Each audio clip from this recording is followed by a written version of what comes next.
Assalamualaikum warahmatullahi wabarakatuh. Perkenalkan, saya Muhammad Briliano Putra Siswoyo dengan NPM 240410100202.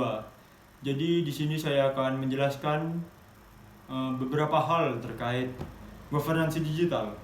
Yang pertama yaitu perbedaan antara tata kelola pemerintah yang konvensional dengan yang berbasis digital. Langsung saja. Untuk tata kelola pemerintah yang konvensional ini, ia secara struktur itu sangat-sangat hierarkis dan juga sangat kaku. Dapat kita lihat bahwasanya di instansi-instansi yang seperti itu ya, yang masih menerapkan yang konvensional ini, antara bawahan dan juga atasan itu tidak bisa fleksibel. Dalam artian ada gap yang jauh di antaranya.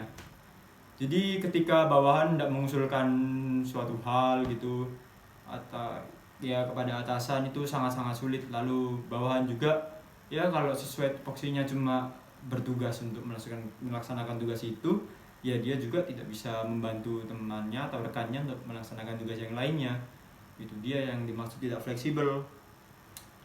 Lalu untuk masalah pelayanan publiknya, itu menurut saya juga ribet kayak yang konvensional ini karena harus dilakukan secara manual dan juga tatap muka. Jadi kita kalau tidak mengurus dokumen gitu, kita harus datang langsung ke kantor pelayanan publiknya, lalu kita tatap muka dengan petugas, kita isi manual, baru bisa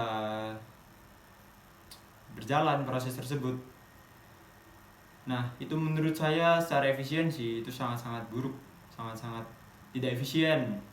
Karena kita selain hemat biaya juga selain boros biaya juga kita boros waktu. Boros biaya karena kita harus mengeluarkan uang transport, uang parkir dan lain sebagainya itu untuk kesana. Lalu boros biaya boros waktu karena kita harus meluangkan waktu yang cukup banyak. Belum juga antriannya itu yang kita nggak tahu sampai mana. Nah, itu juga semakin memperboros waktu kita. Nah, jadi sangat-sangat tidak efisien dan tidak efektif kalau menurut saya yang konvensional ini. Lalu dalam masalah partisipasi dan juga transparansi. Transparansi dulu ya. Transparansinya ini sangat-sangat tidak transparan kalau yang konvensional. Mengapa tidak transparan? Ya, kita sendiri tidak tahu sejauh mana dokumen yang kita urus tersebut sudah berjalan. Apakah masih di tempat yang awal atau sudah berjalan ke meja-meja selanjutnya. Kita tidak tahu kalau yang di konvensional karena ya tidak ada transparansinya, tidak ada keterangannya. Bisa bahkan ada juga kasus yang antrian kita itu justru diselip oleh orang lain. Mengapa bisa begitu ya? Karena orang lain tadi ini itu melakukan praktik nakal klasik gitu, seperti dengan menyelipkan sebuah amplop ke dalam map dokumennya agar map dokumen tersebut lancar jalan ke meja-meja selanjutnya begitu. Nah, untuk masalah partisipasi publik masyarakat partisipatif. Nah, ini sangat tidak partisipatif masyarakatnya kalau yang di konvensional. Mengapa bisa seperti itu? Ya, karena kita tidak bisa seperti mengawasi dan lain sebagainya, itu sangat sulit bagi masyarakat karena tidak ada wadahnya, seperti tidak ada. Iya, kita bingung juga kita ingin memantau gimana karena kan ya itu dilakukan secara tertutup oleh pemerintah, ya tidak transparan begitu, jadi sangat susah untuk berpartisipasi. Lalu kalau yang berbasis digital, secara strukturnya itu sangat-sangat fleksibel. Jadi antara bawahan dan juga atasan itu tidak ada gap yang terlalu jauh atau bahkan tidak ada gap. Jadi sangat-sangat fleksibel. Seorang bawahan bisa leluasa mengusulkan sebuah pendapat kepada atasan. Tidak ada rasa takut bagi bawahan untuk berpendapat dan tidak perlu takut juga menabrak aturan atau lain sebagainya ya. Yang penting sopan gitu aja dan sesuai aturan ya, seperti itulah. Lalu kalau misalnya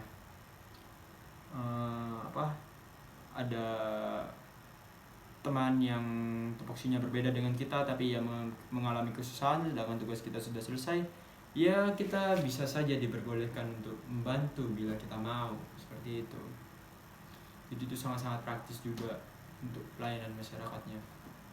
Lalu untuk masalah pelayanan publiknya, menurut saya lebih mudah. Mengapa demikian? Karena ya kita hanya bermodalkan HP dan juga internet.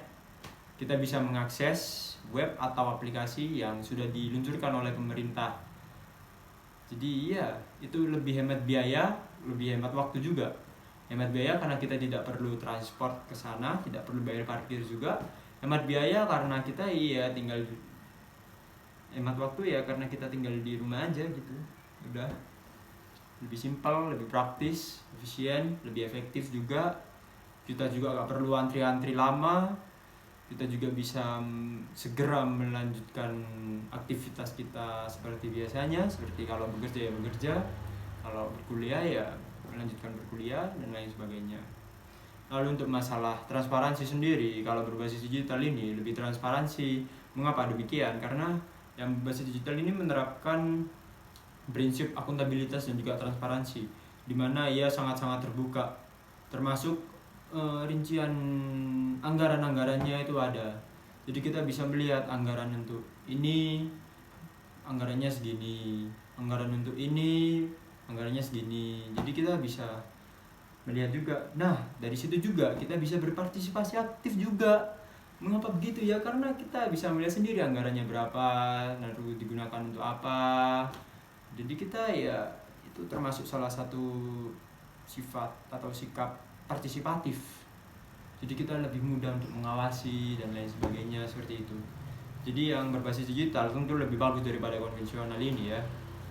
Lalu untuk soal nomor 2 yaitu jelaskan solusi yang dapat dilakukan oleh pemerintah untuk menyelesaikan permasalahan kesenjangan digital yang dialami oleh pemerintahan. Oke, begini ya. Untuk solusinya sendiri, yang pertama yaitu penguatan infrastruktur digital, seperti misalnya penguatan sinyal di daerah-daerah terpencil, terluar, terdalam gitu. Seperti yang kita tahu, daerah-daerah yang terpencil itu sangat susah sinyalnya. Bahkan ada yang harus naik pohon, manjat pohon, atau naik ke gunung, ke dataran tinggi baru ia bisa mendapatkan sinyal. Betapa susahnya sinyal di daerah-daerah seperti itu.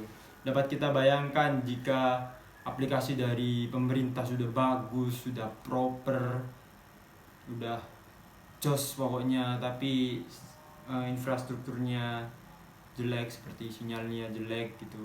Ya bagaimana pemerintah tersebut, masyarakat tersebut bisa mengakses aplikasi pemerintah ini?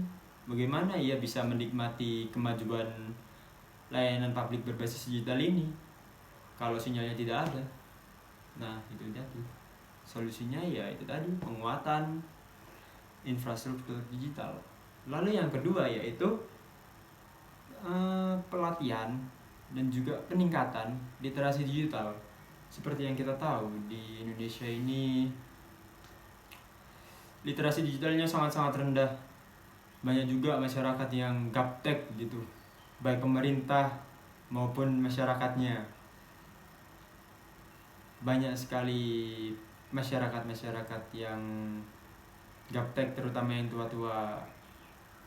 Jadi ya kalau misal sama saja seperti itu tadi, kalau pemerintah sudah buat yang bagus, aplikasinya udah proper, tapi masyarakatnya gaptek, ya bagaimana bisa berjalan? Sia-sia nanti program dari pemerintahan ini. Lalu untuk ASN-nya ya seperti itu, yang tua-tua juga biasanya seperti itu, gaptek juga. Ya jadi bagaimana dia melayani publik kalau dia sendiri gaptek gitu kan? Nah, jadi diperlukan penguatan atau peningkatan literasi digital ini. Seperti itu. Jadi bisa dengan cara pemerintah melakukan pelatihan kepada ASN, atau juga pemerintah memberi seperti menugaskan para karter di kampung-kampung itu untuk membina dan mendidik, menyosialisasikan bagaimana cara penggunaan aplikasi ini ke masyarakatnya seterusnya gitu ya, seperti itu. Lalu selanjutnya yaitu